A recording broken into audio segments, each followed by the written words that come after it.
দীর্ঘ 22 কিলোমিটার পাহাড়ি রাস্তা অতিক্রম করে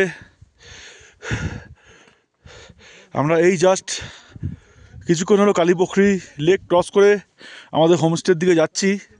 তো জাস্ট একটু ওয়েদারটা নিন এবং চিল করুন। কলকাতাতে এখন যা গরম, তো এই ভিডিওটা আপনাদের খুব উৎফুল্ল করবে আশা করি। চিল ঠান্ডা আমাদের এখানে এখন। হাতে গ্লাভস পরে থাকতে হচ্ছে সবসময়, কিন্তু গ্লাভস পরে যেহেতু ভিডিও করা যাবে না, তাই আমি কিছুক্ষণের জন্য গ্লাভসটা খুলেছি। গায়ে জ্যাকেট, তার তলায় উলিকট, তার তলায় ফুলাটা গেঞ্জি, ও গলায় মাফলার, মাথায় মাংকি টুপি, হাতে গ্লাভস, পায়ে উলিকট, পায়ে উলের মোজা, তারপরও ঠান্ডা লাগছে। আমাদের এই বন্ধুরা সব আসছে এখান থেকে হেঁটে এক এক করে। সবাই খুব টায়ার্ড আজকে, কেন অনেকের কাছে এই ট্রেকটা নতুন, ফার্স্ট টাইম তারা ট্রেক করলো সান্দাকফু কালীপুখুরিতে।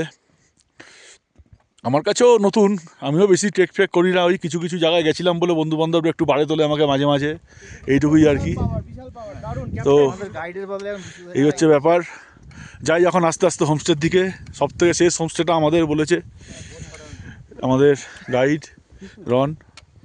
সো ঠিক আছে।